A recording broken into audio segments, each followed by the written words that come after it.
ദിവ്യാത്മാക്കൾക്കെല്ലാം വിനീതമായ നമസ്കാരം. നാം സുഖത്തിനായി അന്യപദാർത്ഥങ്ങളെ ആശ്രയിച്ചാൽ ക്ഷണികമായ സുഖം അതിൽ നിന്ന് കിട്ടും എന്ന് മാത്രമല്ല, അനന്തമായ ദുഃഖവും അതോടൊപ്പം വന്നു ചേരും. ഒരന്ധനെ നമ്മൾ സദ്യയ്ക്ക് ക്ഷണിച്ചാൽ രണ്ടല കരുതണം എന്ന് പറയുന്നത് പോലെ. കാരണം അന്ധനെ നയിക്കുന്ന ഒരാൾ കൂടെ തീർച്ചയായിട്ടും ഉണ്ടാവും. അതുപോലെയാണ് സുഖത്തെ സ്വീകരിക്കുന്ന ഒരാൾ ദുഃഖത്തെയും സ്വീകരിക്കേണ്ടതായി വരും. അതിൽ ഒരു സംശയവുമില്ല. അപ്രകാരം പെണ്ണിൽ ഭ്രമിക്കാതെ മാംസത്തിൻ്റെ പിണ്ടമല്ലോ ദേഹം നിന്യമേറ്റം, ആത്മസ്മരണയാൽ ബ്രഹ്മത്തിൽ ചേർന്നാൽ എണ്ണിക്കൂടാ സുഖമെന്നറിയൂ. നാം നിരന്തരം ഒന്ന് വിചാരം ചെയ്തുറപ്പിക്കേണ്ട ഒരു സുഭാഷിത രത്നമാണ് ഇത്.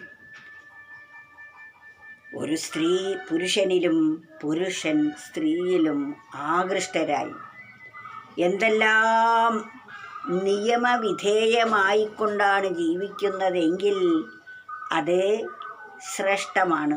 ഇവിടെ സൃഷ്ടിക്ക് നിദാനമാണ്. എന്നാൽ നിയമം വിട്ടുകൊണ്ടുള്ള ആകർഷണം നാശത്തിലേ കലാശിക്കുകയുള്ളൂ. ഭർത്താവും കുഞ്ഞുങ്ങളുമുള്ള ഒരു സ്ത്രീ അന്യപുരുഷനെ കാണുമ്പോഴേക്കും അതിൻ്റെ പിന്നാലെ ഓടിപ്പോകും. അതുപോലെ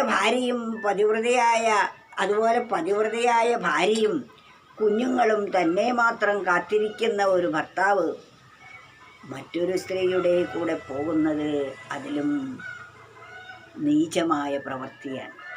എന്നാൽ അത്തരം പ്രവൃത്തി ചെയ്യുന്ന ഒരു വ്യക്തിയോട് പറയുന്നതാണ്, പെണ്ണിൽ ഭ്രമിക്കാതെ മാംസത്തിൻ്റെ പിണ്ടമല്ലോ ദേഹം നിന്യമേറ്റം. ഒരു സ്ത്രീയിലാണ് സർവസുഖവും എന്ന് വിചാരിച്ച് ഇതിലില്ലാത്തത് അതിലുണ്ടാകുമെന്ന് കരുതിയാണ് അതിൻ്റെ പിന്നാലെ പോകുന്നത്. അങ്ങനെ പോകുന്ന വ്യക്തി ഇതാണ്, പെണ്ണിൽ ഭ്രമിക്കാതെ മാംസത്തിൻ്റെ പിണ്ടമല്ലോ ദേഹം നിന്യമേറ്റം. നമ്മളെ ഈ ശരീരം അതിനിന്യമാണ്. ഇത് ആത്മാവിനെ അറിയാൻ അത്യന്തം ശ്രേഷ്ഠമാണ്. എന്നാൽ വിഷയങ്ങളെക്കുറിച്ച് ചിന്തിക്കുമ്പോൾ അതിലൊട്ടിപ്പോകാതിരിക്കാൻ ഈ ചിന്താസരണി നമ്മെ സഹായിക്കും. പെണ്ണിൽ ഭ്രമിക്കാതെ മാംസത്തിൻ്റെ പിണ്ടമല്ലോ ദേഹം നിന്യമേറ്റം, ആത്മസ്മരണയാൽ ബ്രഹ്മത്തിൽ ചേർന്നീടിൽ. ആത്മാവിനെ ഒരു സ്ത്രീയെ വിചാരിക്കുന്നതിനേക്കാൾ, അതുപോലെ ഒരു സ്ത്രീയാകട്ടെ പുരുഷനെ വിചാരിക്കുന്നതിനേക്കാൾ, ഒരു പുരുഷൻ്റെ ശരീരത്തിലും കാര്യമായി ഒന്നുമില്ല. അസ്ഥി, മജ്ജ, മാംസം, മലം, മൂത്രം, രക്തം ഇതൊക്കെ നിറഞ്ഞതാണ് ഏത് ശരീരവും. അതാണ് സുഖപ്രദം എന്ന് നാം ധരിച്ച് അതിൽ വീഴുന്നു. അതാണ് ദേഹം എല്ലാം, സ്ത്രീയുടേതായാലും പുരുഷൻ്റേതായാലും നിന്യമാണ്. മാംസത്തിൻ്റെ പിണ്ടമാണ് സ്ത്രീയുടെ ശരീരവും പുരുഷൻ്റെ ശരീരവും. പെണ്ണിൽ ഭ്രമിക്കാതെ മാംസത്തിൻ്റെ പിണ്ടമല്ലോ ദേഹം നിന്യമേറ്റം, ആത്മസ്മരണയാൽ ബ്രഹ്മത്തിൽ ചേർന്നെന്നാൽ നിരന്തരമായ ആത്മസ്മരണ കൊണ്ട് ആ ബ്രഹ്മത്തിൽ നമ്മൾ ചേരുകയാണെങ്കിൽ എണ്ണിക്കൂടാ സുഖമെന്നറിയൂ. അളവില്ലാത്ത ആനന്ദത്തിൻ്റെ ഉടമയായി നാം മാറും ആത്മസ്മരണയാൽ ജീവിക്കുകയാണെങ്കിൽ. അതിനാൽ ഈ സുഭാഷിത രത്നത്തെ നമ്മൾ നിരന്തരം എവിടെ വഴിവിട്ട് നാം ജീവിക്കാൻ തുടങ്ങുന്നുവോ അപ്പോൾ ഈ 4 വരി ഓർമ്മയിൽ വയ്ക്കുക. അപ്പോൾ നമ്മുടെ മനസ്സ് ധാർമ്മികമായ പാതയിലേക്ക് തിരിച്ചു വരും. വികാരത്തിൻ്റെ അടിമപ്പെട്ടാണ് നാം ചെയ്യുന്ന ഓരോ തെറ്റുകളും. ആ തെറ്റുകളാണ് നമ്മുടെ ജീവിതത്തെ പതനത്തിലാക്കുന്നത്. അത് പതിക്കാൻ അനുവദിക്കാതെ ഈ സുഭാഷിത രത്നത്തെ മനനം ചെയ്താൽ നമുക്ക് നേർവഴിയിലൂടെ സഞ്ചരിക്കാം. ആണിൻ്റെ ശരീരമായാലും പെണ്ണിൻ്റെ ശരീരമായാലും ഇത് മാംസത്തിൻ്റെ പിണ്ടം മാത്രമാണ്. പെണ്ണിൽ ഭ്രമിക്കാതെ, അത് ആണിൽ ഭ്രമിക്കാതെ മാംസത്തിൻ്റെ പിണ്ടമല്ലോ ദേഹം നിത്യമേറ്റം. ആത്മസ്മരണയാൽ ബ്രഹ്മത്തിൽ ചേർന്നെന്നാൽ എണ്ണിക്കൂടാ സുഖം എന്നറിയൂ. പെൺകുട്ടികളും അതുപോലെ കോളേജിൽ വിട്ട കുട്ടി കോളേജിലേക്ക് പോവാതെ ആൺകുട്ടികളുടെ പിന്നാലെ പോയി.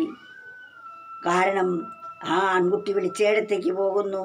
പിന്നീട് ആ ആൺകുട്ടിയെയും കൊണ്ട് വീട്ടിലെത്തി തൻ്റെ ബാഗും എല്ലാം എടുത്ത് അവൻ്റെ കൂടെ ഇറങ്ങിപ്പോകുമ്പോൾ ആ പെൺകുട്ടിയുടെ അമ്മ ആ മോളുടെ കാല് പിടിച്ചു പറഞ്ഞു, മോളെ നീ പോവല്ലേ, നീ പോയാൽ പിന്നെ ഞങ്ങൾക്ക് ആരാണുള്ളത്, ഞങ്ങൾ നിയമപ്രകാരം നിന്നെ വിവാഹം ചെയ്ത് അയക്കാം എന്ന് പറഞ്ഞപ്പോൾ ആ മാതാവിൻ്റെ കൈകൾ തട്ടി മാറ്റിക്കൊണ്ട് ആ പെൺകുട്ടി ആ പയ്യൻ്റെ കൂടെ പോയി. അവൻ എന്തു ചെയ്തു? അവളെ പണത്തിനായി വിൽക്കുകയും അവൻ ആ പണം വാങ്ങി സ്ഥലം വിടുകയും ചെയ്തു. ഇത്തരം തട്ടിപ്പുകളും ഇത്തരം ചതിയും വൻചതികളുമാണ് ഇതിലെല്ലാം അടങ്ങിയിരിക്കുന്നത്. എന്നാൽ അത് നിയമപ്രകാരം മാതാപിതാക്കളുടെ സമ്മതപ്രകാരം അവർ നിശ്ചയിക്കുന്ന വിവാഹമായിരുന്നുവെങ്കിൽ അവരുടെ ജീവിതം മുന്നോട്ട് പോകും. അവർ ചില ധർമ്മനിഷ്ഠയോടുകൂടി ജീവിച്ചാൽ അതുകൊണ്ട് തന്നെ അവർക്കൊരു സംതൃപ്തിക്കുള്ള പാത തെളിഞ്ഞു കിട്ടും. തൻ്റെ കർമ്മവാസനകൾ ക്ഷയിക്കാനും മുന്നോട്ടുള്ള ജീവിതം ശ്രേഷ്ഠമാക്കി തീർക്കാനും അതിനെല്ലാം അത് സാധിക്കും. ഗൃഹസ്ഥാശ്രമം സുഖം ധർമ്മനിഷ്ഠ അനുഷ്ഠിക്കാനുള്ള ഒരു കളരിയായിട്ട് വേണം നാം കണക്കാക്കാൻ. ജീവനെ പാകപ്പെടുത്തുന്നത് അതിലൂടെയാണ്. അതിനാൽ പെണ്ണിൽ ഭ്രമിക്കാതെ മാംസത്തിൻ്റെ പിണ്ടമല്ലോ ദേഹം നിന്യമേറ്റം. ആത്മസ്മരണയാൽ ബ്രഹ്മത്തിൽ ചേർന്നേടിൽ എണ്ണിക്കൂടാ സുഖം എന്നറിയൂ.